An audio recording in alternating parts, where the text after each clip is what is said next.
And who's better to talk about tools than two tools? Tools in sales, although probably not seen directly as a tool. In that terms, LinkedIn is a huge support, a huge help, a little tip for all of our listeners.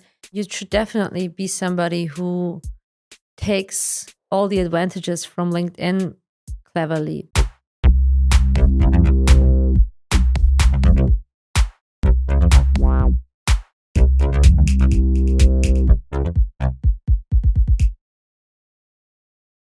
That's the basic thing you can do on LinkedIn. Add us as your connections. We'll gladly accept you. Understood. Thank you. Welcome back to another episode of Dialing Out Your B2B podcast. My guest today, Anna Maria. Again. Why not? Because we are continuing with our series called Tools. Exactly. And who's better to talk about tools than two tools? My favorite tool, Anna Maria, today talking about one of the most important tools in sales, although probably not seen directly as a tool. Maybe not, yeah. But rather being the most influential B2B social media platform there is. Exactly. Called today. LinkedIn. That's right. A good topic. That's right? LinkedIn is definitely the biggest social media platform for business. Exactly, like a professional network where there's no place for maybe some private stuff, even though a lot of people are using that for some kind of private milestones or so.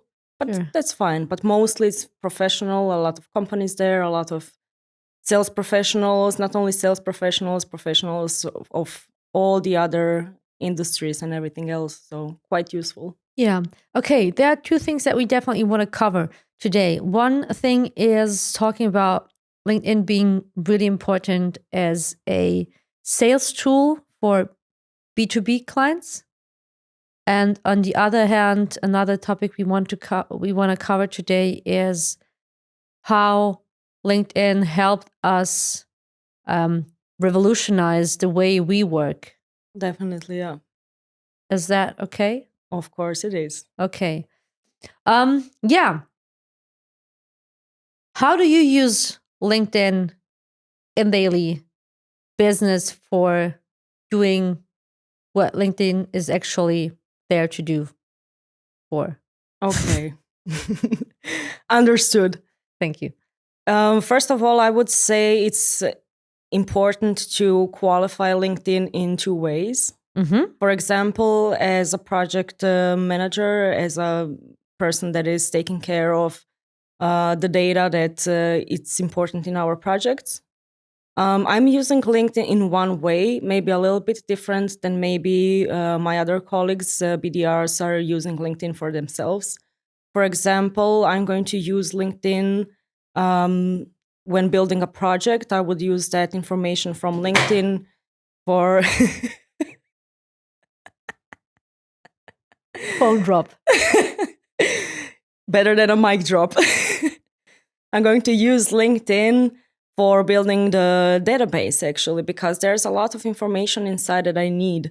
I'm going to search for accounts.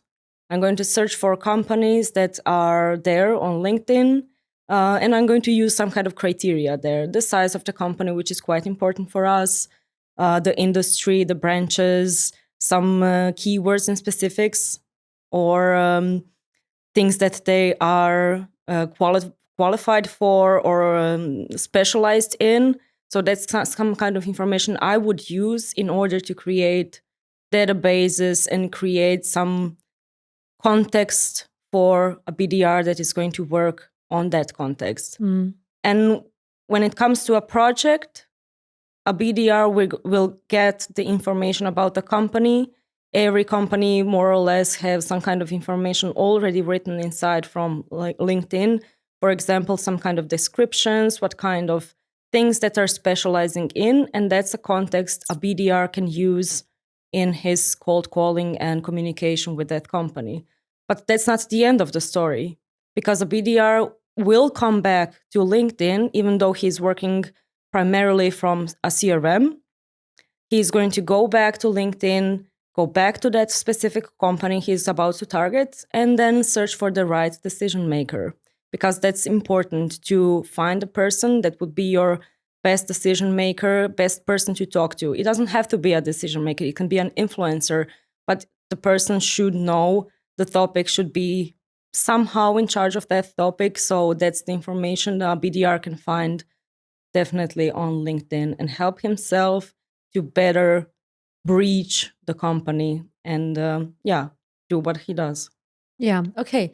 This is one way of using LinkedIn. It's like more the incognito way of using the platform, not being super active, not being somebody who posts all the time, not being somebody who's working on the company or personal brand. We're not going to talk about that today. That's something that we will talk about in It's a bit another separate, yeah. in another podcast probably.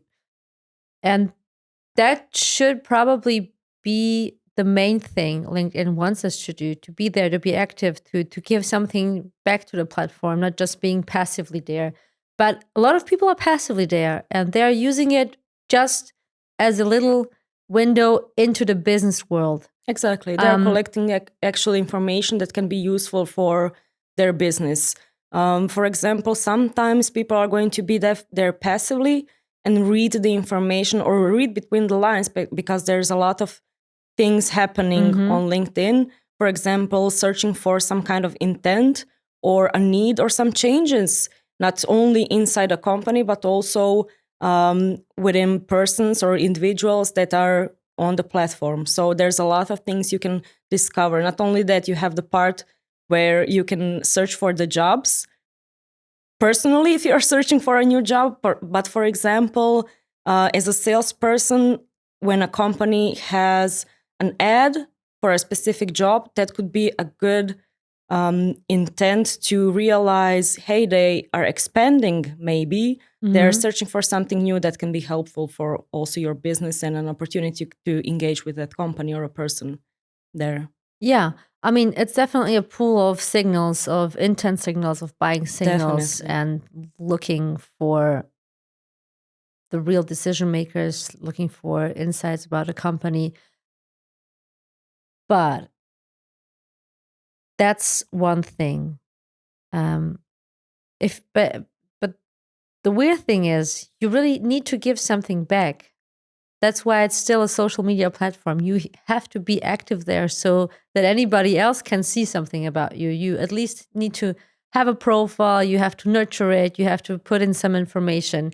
That's the basic thing you can do on LinkedIn. And this is something that we have used in the past years to our advantage, to have a pool of contacts where we can at least find the basic information, where to start from, to see if there are maybe the perfect client for us or the ideal client for us or not, or for our clients as well. Of course, yeah. But the other thing that you can still do with LinkedIn as well is use it for outreach. Right? Exactly. Okay, how much do you do that? The purpose... Or how much does the nature of your job request you to do that? Not so much at the moment, because there's several criteria for that. For example, our projects are mainly based on cold calling, and the communication is usually over the phone or over the emails. But some of our projects, and today or in the past, are also requiring other tools of communication. For example, if we have that set up, we are going to try to call the decision maker, or at least through the phone gets to him. Yeah. If that is not working, we are going to always try emailing. If that's also not working, we still have our last resource. Let's try over LinkedIn.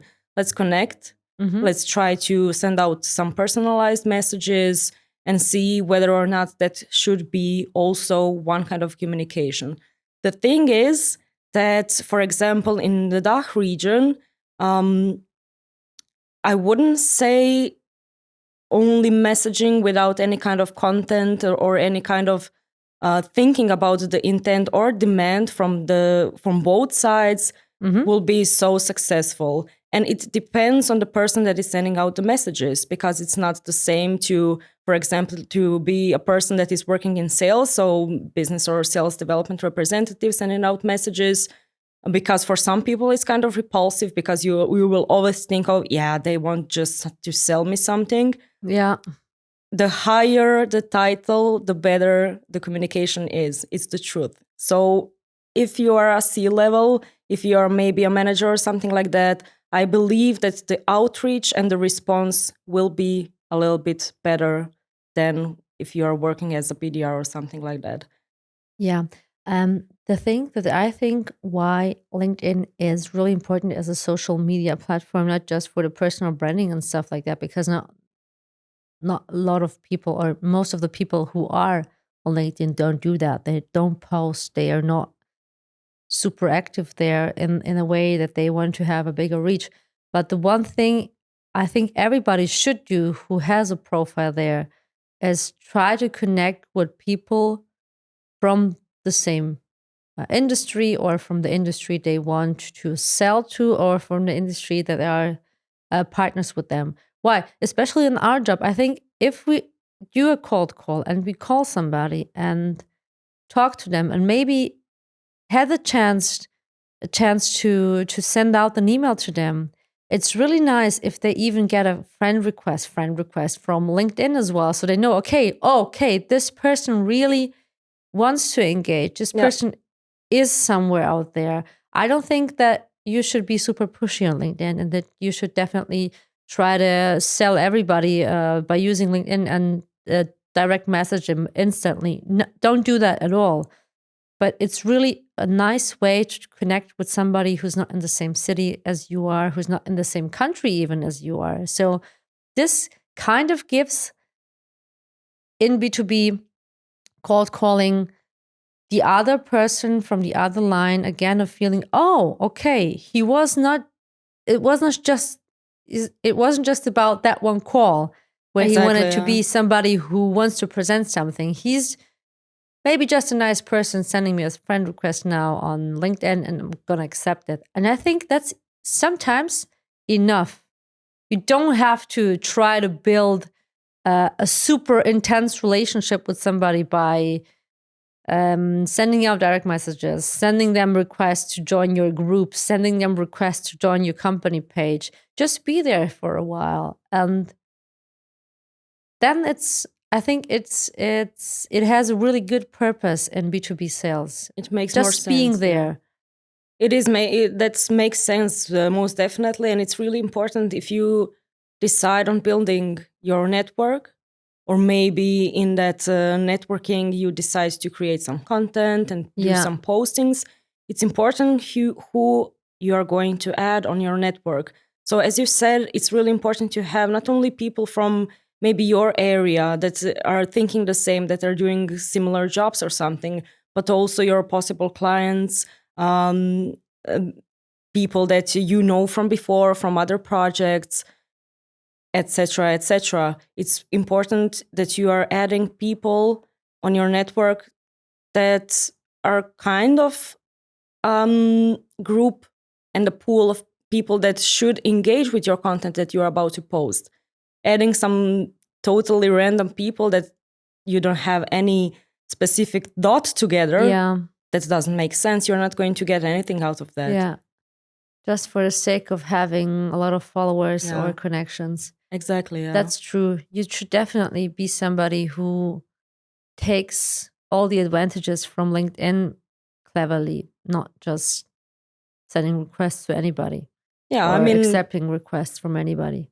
Exactly. It's not a thing to build a network that should have more than, I don't know, maybe 1,000 people, where from that 1,000 people doesn't make any sense to have that. Yeah. And you are going to post, you're going to create some context, they're not going to resonate with that.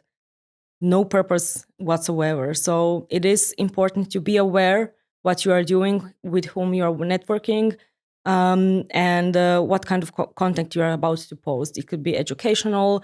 It could be, I don't know, maybe some kind of a call to action. Maybe you want to share your knowledge. Maybe you want to invite on some events or something like that. It's important to know what kind of pool of people you have and what kind of content you're going to create. Yeah. Do you get a lot of direct messages on LinkedIn? Not really, actually.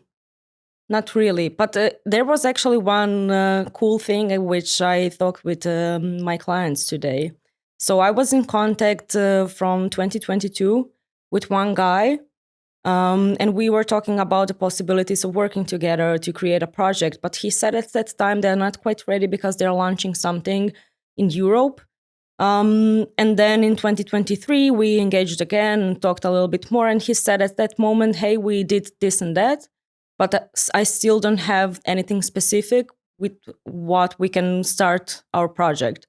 And then last year, he contacted me again and he only asked, hey, Anna Maria, are you still working on a German market? So I said naturally, yes, of course. And we exchanged the information.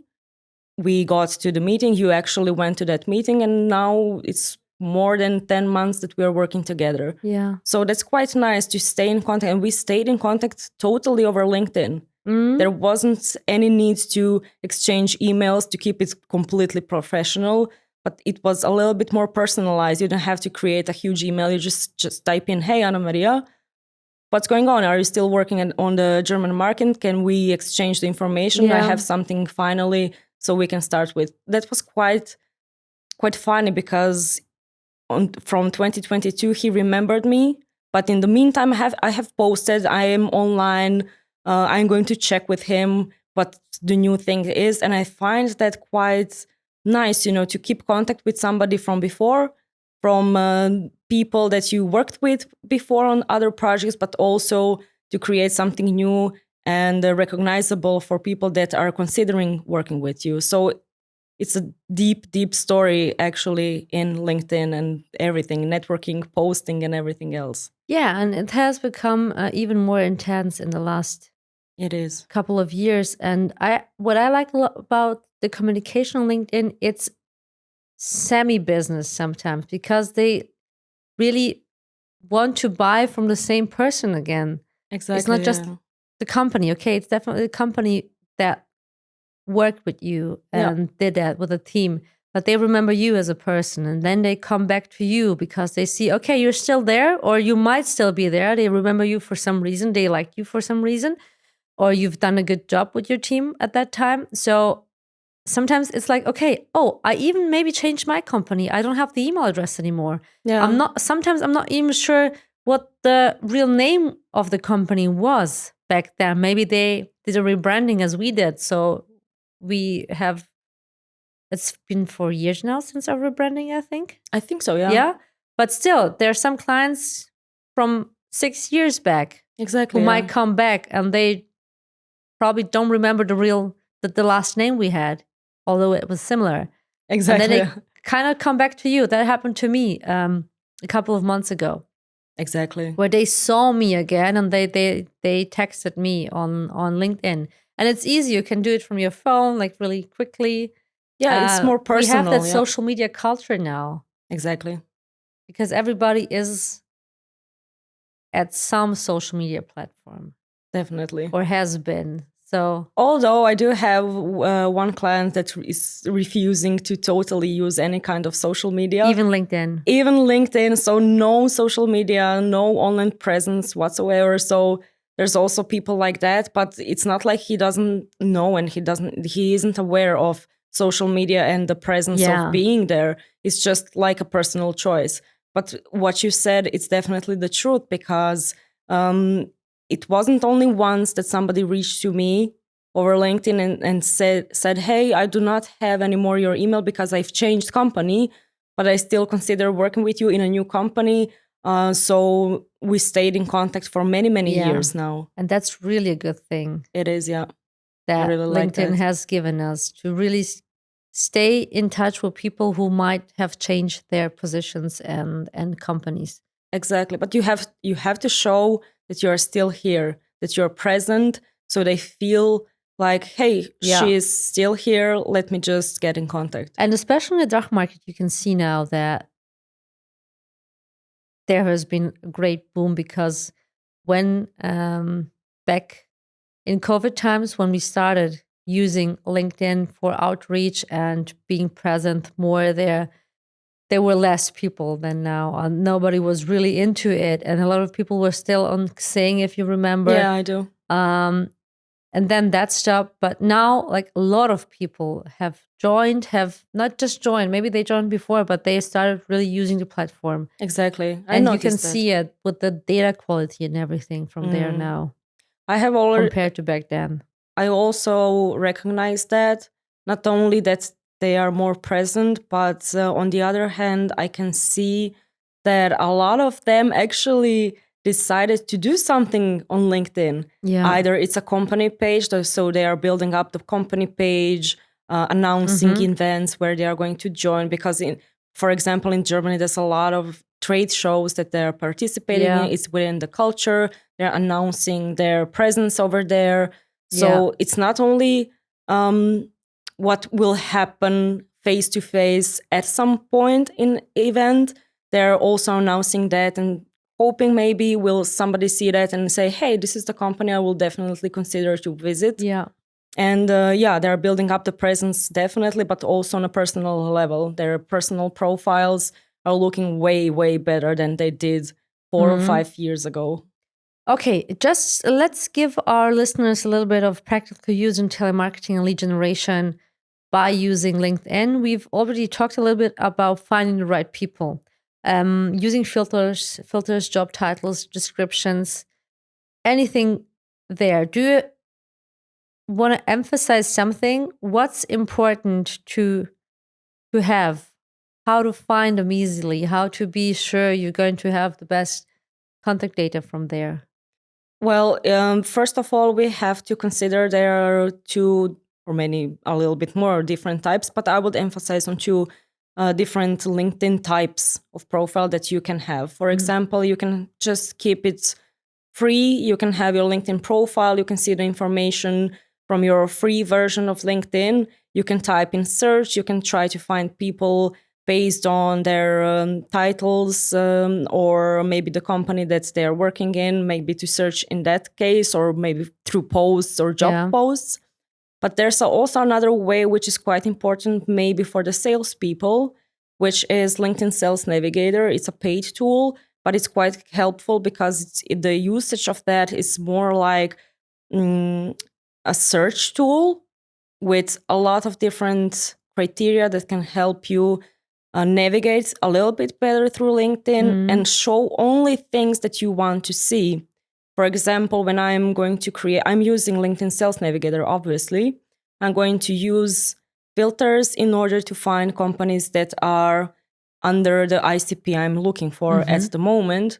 So I'm going to search the size of the company, sometimes maybe revenue, maybe some specifics that they are working, or something quite specific that I need to create. Like a keyword search, for example. Exactly. And then you can save the list, and then you can have little CRM within the on LinkedIn if you want to. Yes, exactly. If you need that. You can save the search, you can save the list, whatever suits you best. And then that kind of context information, my research goes to a BDR that is actually going to work on those companies.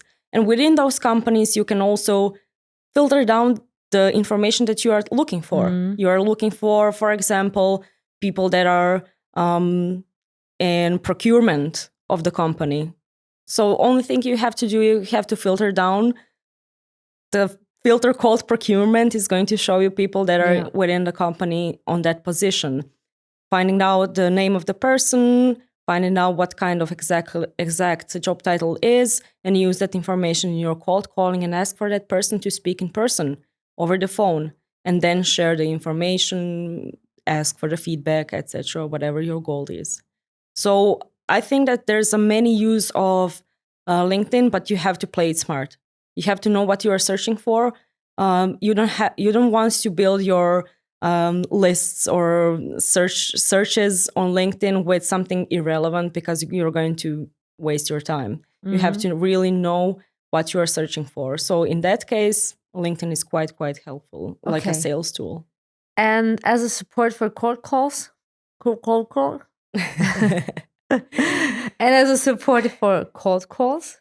Yes, the support for cold calls. Sometimes you are going to call companies that are smaller. It's not a big deal to call there. You're going to probably land on CEO of the company, and you're going to be finished with that call in a minute. You're going to collect feedback, and that's all. But usually, you're not going to call really small companies. If that's not your goal, you're going to call middle-sized companies or even enterprise. In that terms, LinkedIn is a huge support, a huge help, because the thing is, a front desk will not let you forward you to a decision maker without a name. You have to have a name. That's a little tip for all of our listeners. You have to have a name to increase your chances to reach your decision maker, or even some people that are influencers or something like that. So that's also important. Of course, if you're using LinkedIn for that causes, you have to know who do you want to reach in terms of job titles, of course. Okay, and LinkedIn is a backdoor access to the real people who are not available by phone? Definitely. I mean, you have to try, right? If you're not able to reach somebody over the phone, they're not responding, it's impossible. If you're sending out emails, you really tried your best to try to get in contact with a person, but whatever, nothing is working.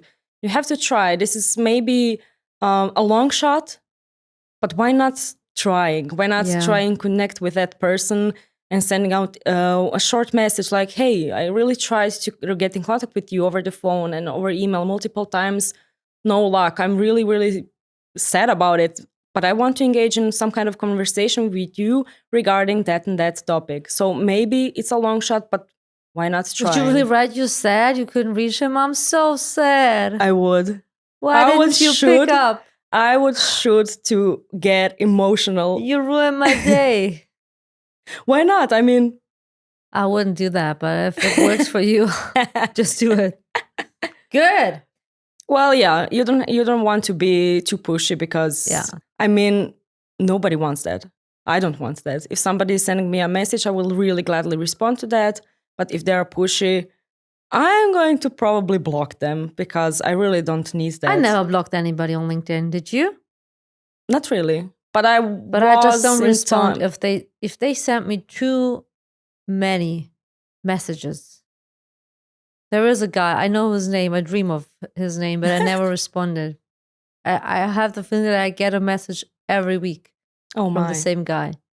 And I'm not responding because it wasn't interesting for me. I just need to probably respond and say, hey, not interested. But it wouldn't be a first time that somebody totally misses the concept and everything, or trying to reach everybody, for example, in our company with the same message, and you're going to find it out. Yeah, it looks bot-like. It looks like automatic message. So because it probably is an automatic. It probably is. It definitely is. Yeah.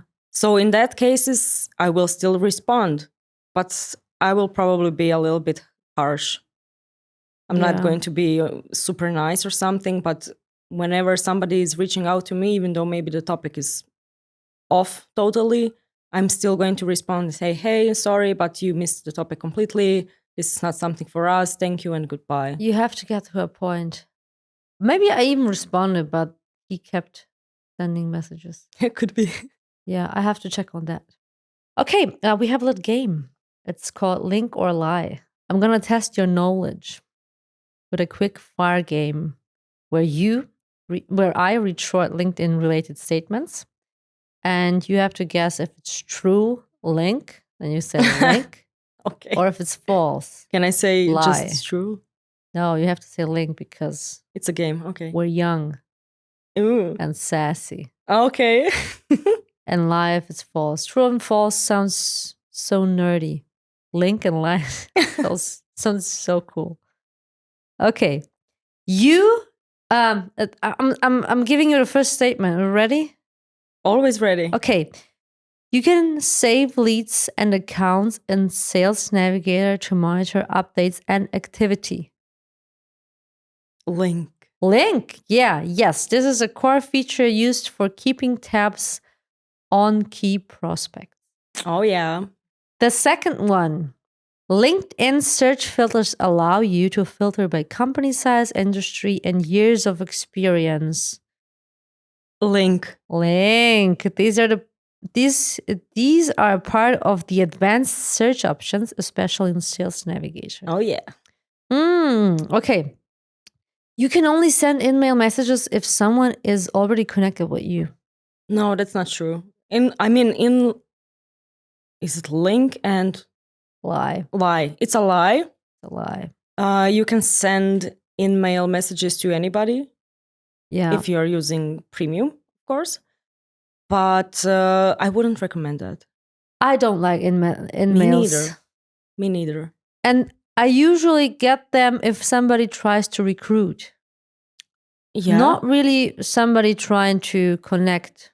Yeah. I think get it's more emails like something- an invitation to some kind of events or webinars. Maybe, yeah. Or I don't know, somebody's having some kind of education, I don't know, MBA or something like that. So I received that kind of information, but I've never received an email that was, I don't know. Yeah, and I only used those emails as well when I was recruiting people for our that makes company. Sense, yeah. Because I didn't connect firstly with them. But afterwards I just connected first and then sent them a usual message.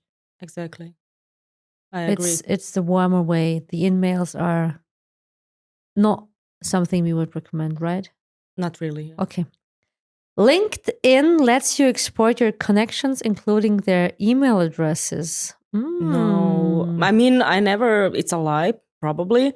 I've never seen that, but you can create lists and you can save searches if you want, especially if you're using LinkedIn Sales Navigator.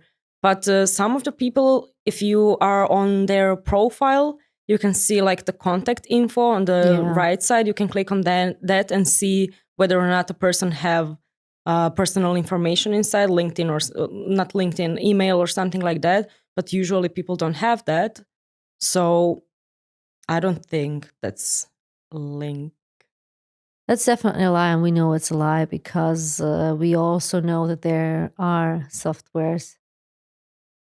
There are certain types of software which allows you to scrape pages. Yeah. So you can scrape LinkedIn as well, and everybody who does that knows that. We're not going to talk about that right now, but there are definitely tools that can help you get more information out of LinkedIn.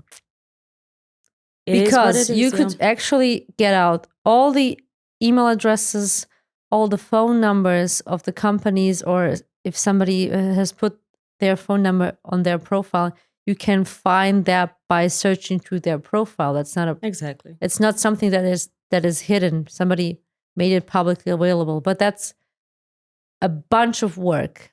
Exactly. Yeah. Yeah.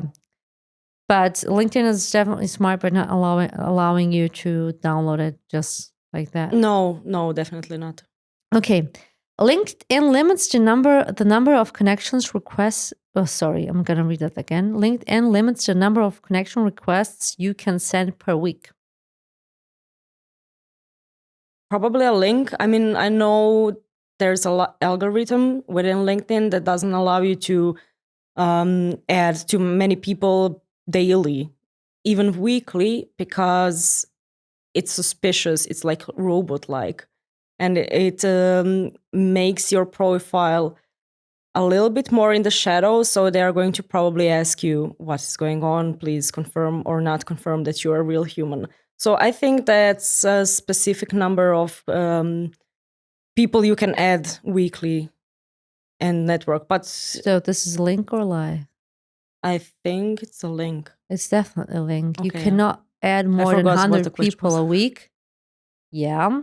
And why does LinkedIn do that? I think that's very smart because they want to have human interaction, not bots scraping LinkedIn, just adding people without even having tried to like see who you're connecting to. You don't want somebody to put in some kind of software that just adds like 10,000 people a week for you. Exactly. Yeah. And just broadens your network for what? That's really not genuine. So they limit it to 100 with a normal profile. I think if you have a Sales Navigator profile that you can even add up to 140 people weekly. Yeah, it's more when you are having a paid version. Definitely. So you could do that on Mondays and just go and add 100 people, and then you couldn't do it till next Monday. Yeah.